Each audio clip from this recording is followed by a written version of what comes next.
Hey, this is Luke from King Cannons, and you're listening to Torrent This with Dando.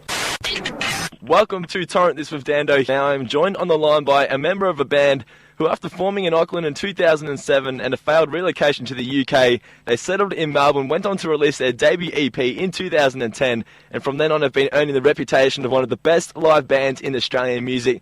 They recently released their debut album titled The Brightest Light, which contains their new single of the same name, and they'll be performing at the Bended Elbow in Geelong next Friday, August 31st, as part of the Brightest Light tour. I'm of course talking about King Cannons, and I'm lucky to be joined on the line by their frontman, Luke. Luke, thanks for your time, man, and how's things?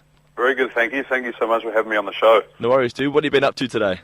Oh, I've been doing all kinds of stuff. We're actually preparing to head up to the Sunshine Coast. We're playing in Maroochydore. I've just been kind of restringing some guitars and getting my ducks in a row, so to speak. Yeah, I saw you playing with good friends of mine, the Strums, tomorrow. Yeah, that's going to be great. They're also friends of ours. I can't wait to see those guys again. Yeah, they're good guys. I saw that you guys you also performed in New Zealand a couple of weeks back. Like, even though you were born here, will New Zealand always be home to you? I feel at home at both places. Yeah, okay.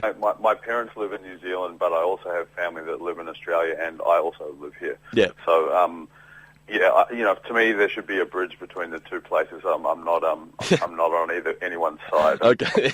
Both places. What about when the rugby's on? I don't even watch the rugby. Neither. I'm one of the very blessed people that doesn't have any interest in sport. At all? Oh, at all. Okay. Everyone talks about who do you go for, what team, what side of town, what country. I'm like, man, I don't give a shit. Yeah. Yeah. I tell you what, I play guitar. You go play with your ball and feel up people in short shorts, and I'll just play guitar. That's a good way to look at it, yeah. Well, you also toured Europe a few months back. It sounds like you guys got pretty spoiled over there. Yeah, it was great, man. For our first time in Europe and, having the album out over there and stuff as well, and, Germany, Austria, Switzerland, Netherlands, all that kind of stuff. Just touring around in a bus for a few weeks and playing in a different city each night to a couple of thousand people. Each night was pretty good, and the hospitality of the Europeans is just fantastic. They feed you at the venues and give you a shower and stuff. Like you're struggling to get a lemonade off a pub in Australia. Yeah, that shit doesn't happen here, yeah. It doesn't. I think Australia's got a lot to learn from Europe. Yeah. Well, how beneficial can an international support like that be for building a global fan base, do you think? Oh, it's crucial. I mean, the mere fact that we got invited by this German band to come and be their support group for a couple of weeks was an opportunity that was worth spending the multiple thousands of dollars or whatever it cost us to get over there. Yeah. It's just that kind of thing. You have to kind of put your ass on the line and take the risk and step out of your comfort zone to try and reach new people. And I think the new fans that we gained over there probably stoked that we did it, and we're stoked that we did it too. Yeah. Well, a lot of my friends, they've gone to Europe and come back with some pretty cool stories. You must have some stories from over there, man. Yeah, I've got some stories from a whole bunch of places in the world, but I just don't want to bore you with them. No, okay. Well, we've all heard the story about how you guys tried to relocate to the UK, but the whole band couldn't get over due to visa issues. In all honesty, how tempted were you at the time to find new people to replace them? It ran through my mind, and I think it was running through everybody's mind that, the easy option would have definitely been to kind of chuck it in and not worry about it anymore. But we're all friends, and we all believe in what we do, Yeah. And we kind of, when you've got something that's worth hanging on to, and I kind of look back and I think, everything happened for a reason, and I'm so glad that we all made it to Australia and have kind of built our base here, and I've got no regrets about it. I don't think England was for us anyway, and I'm glad we didn't chuck it in. We're not that kind of group, We're not going anywhere, and we're not sticking around, Oh, it's all paid off. Well, besides letting you in the country in the first place, what benefits has Australia offered you that other countries couldn't? Well, I don't know. Well, first of all, I've got family here. Okay. Second of all, I met my wife here. Oh, okay. That's a great benefit. Yeah. Yeah. It's got the people of a small town and everything you need from a big city. Mm-hmm. especially in Melbourne and Victoria in general. I like the people. The weather's good for the most part. There's plenty of elbow room. You can do a cartwheel in your back. Yeah. I don't know. There's plenty of places to play. not as small as New Zealand, so you've got the potential of building some kind of career here if you want to. Yeah, it's good, you know. It's home for now. Well, you guys, you're officially now dubbed a Melbourne band. Describe your outlook on the current Melbourne music scene and community. God, I wish I knew. I mean, to be honest, I don't really get out of the house that much. Okay. Well, because I'm so busy, I'm still working a day job, and when I'm not working a day job, as you can imagine, I'm either, you know, working on rehearsing or touring or talking to people like yourself, or you know, and generally being pretty broke. Like, I'm poor in time and I'm poor in money, but I'm rich in love. So that's kind of what I got at the moment. So I couldn't really tell you what the music community's like in Melbourne. I only know what it's like from our gigs. Yeah. Well, what's your day job?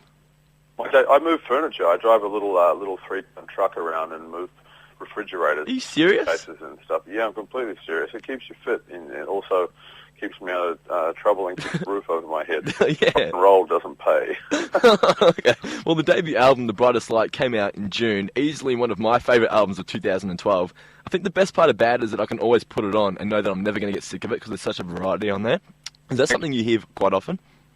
Yeah, I mean, we've had some, you know, really, really positive feedback since the album's been out, and that's just such a great payment and reward in itself, just hearing that people are excited by what we've created, and I couldn't be happier.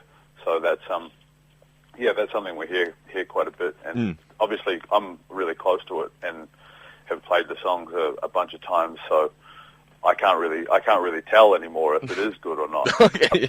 But other people tell me that it's good, and so I'm just going to roll with that.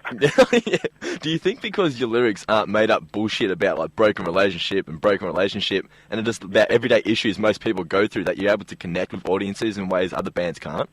Yeah, well, I mean, that's something I kind of always think about, like our audience when I'm putting words together, and you know, I think if I take my stories, and sometimes they can be about you know, something in a relationship, but you don't always have to word it in the same way that everybody else does. Yeah. And I can just talk about, you know, everyday life, you know, like just your average kind of like working person's issues that they have. Or, like me, yeah. You know, but like the majority of, you know, our country and majority of the world are in the same boat, you know. Not everyday people aren't rock stars. But they, you know, what have they got to relate to? If I want to listen to a record, I want to put a record on that I can feel some kind of, you know, emotional attachment to in the lyrics, so that when I go and see the band live, it's going to excite me and give me, you know, that goosebump sort of feeling that you get when you hear something magical. Yeah. And you know, and I want to be able to take that record home and listen to it when I'm by myself, and I want it to still feel the same way. And I think that's the kind of music that we like to make, music that can be good on a record and also be twice as good live, you know? Yeah. Well, I work in a factory. This is all voluntary radio work, so I definitely connect to your music, man. Mate, dude, well, me and you both do. We're very much in the same boat. Yeah. Well, you kick off the tour tomorrow. Please tell me you haven't scratched Teenage Dreams from the set list. No, not at all. Oh, good. As much as I would love to. Why? It's just, you know, playing the song for a while. Yeah. I'm only joking. Of course, that song will be an integral part of our set list. Okay, beautiful. The rest of our career. Okay. Do you think it's important to do both major cities and regional shows, such as Geelong? Definitely. I mean, especially if we know that there's an audience there and we can afford to make it to the place. You know, we're a big band, and we're a travelling touring party of, you know, eight people for the most part. So it's always kind of an expensive venture, you know, and you take a risk sometimes when you're a new band as well, going into the smaller towns and stuff, because you don't know if your music's reached these people or not. But in the instances when it has, you know, the smaller regional towns are always the ones that we feel most at home at, because that's the kind of places that we grew up. Yeah. Like, I still feel like a small town kid. I'm just a small town kid that happens to live in a big city. Yeah. You know, like, you know, you can take the boy out of the little town, but you can't take the little town out of the boy, and that's it. How I still feel. So yeah. I always feel at home at those shows.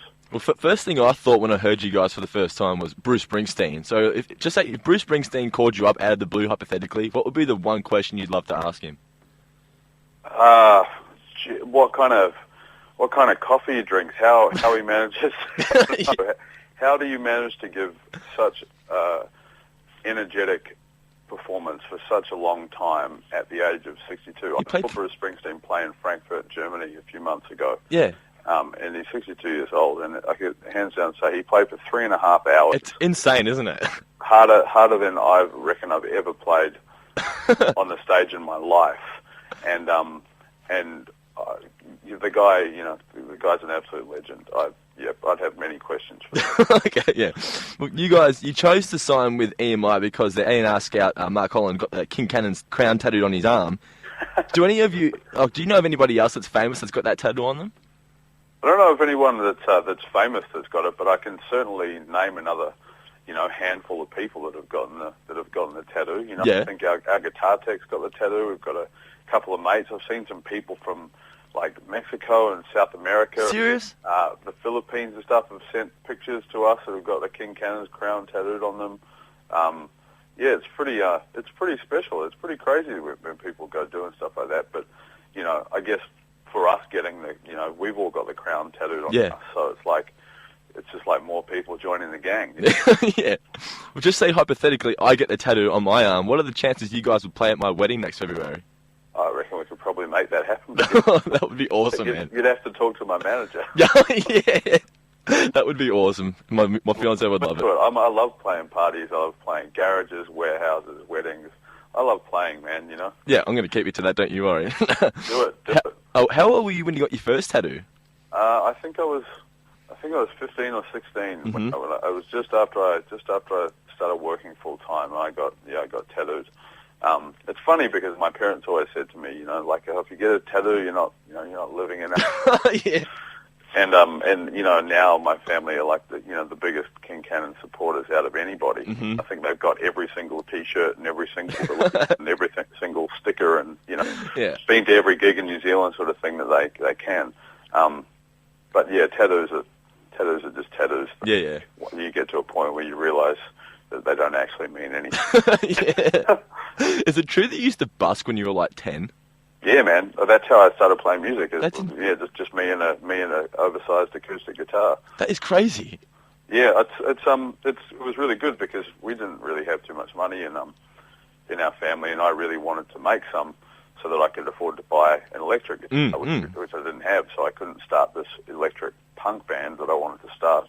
And so I just said, well, every Saturday morning I'll go out and go into the township and play a few covers for a couple of hours, and then I'd kind of take my hat full of coins down to the local music shop and pay off my electric guitar. That's awesome. It took me a few months, but I got there. That's what you got to do. That's so cool, dude. Yeah, it's just pretty cool looking back on it. It's like, man, I'd never do that anymore. Yeah. Just show me where I can get a loan. Just someone give me a credit card. Yeah. Well, you left school early and formed a few punk bands. Well, would you say you were a mischievous kid? Yeah, but I think it kind of comes with the territory. Who isn't? Yeah.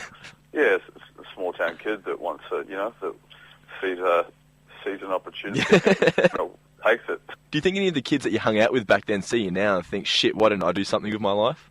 They probably just think I'm a total jerk. Oh, why? I don't know. Maybe some of them do, but then again, I think me and my punk rock sort of, my punk rock friends and my punk rock days and stuff are very sort of far apart now. Yeah. But I like it that way. Yeah. We're off doing our own thing, and the people that didn't, kind of get locked up or get addicted to drugs or do stupid things. Yeah. I don't know what they're doing. Let's put that well for you anyway. Well, just a couple more questions, man. I'll let you go. Where do you see yourself on both a personal level as well as the band in 12 months' time? 12 months' time. I'm hoping we would have finished our next record in 12 months' time. Okay. I'm hoping that will leave me personally fulfilled. Mm-hmm. That's about all I got. I've got a pretty good, clear lyrical direction and, and an idea of where the next record is going to be coming from, and it's certainly not going to be coming from the same place that The Brightest Light is. So I think sounds good. It's going to be a challenge, and I love a good challenge. So I'm hoping that I'm either going to be enlightened or I'm going to be destroyed. I'm going to be enlightened. Sounds pretty good, man. Just one last question. This is the question I ask to everybody. What advice do you have for all aspiring songwriters and musicians? Just, I mean, I know it sounds cheesy, but just don't stop trying, don't stop doing things, because there's going to be times where things are going to be great, and there's going to be times when things are going to be so shit you'll just want to give up and, you know, not even bother and just go and get a job and not care. But all you have to do is, not give up and just make sure that you're doing what you love and stay true to that, because if you start doing things for other reasons, then it's not the one. Yeah. Well, there you go, guys. Make sure you get yourself a copy of King Cannon's debut album, The Brightest Light. Check them out at the Bend at Elbow next Friday, August 31st. And for all the latest news and info, like them on Facebook at facebook.com/KingCannons. Once again, Luke, thanks for your time, man. Really appreciate it, and look forward to seeing you in Geelong. Cheers, mate. Can't wait. Catch you later, man. See ya.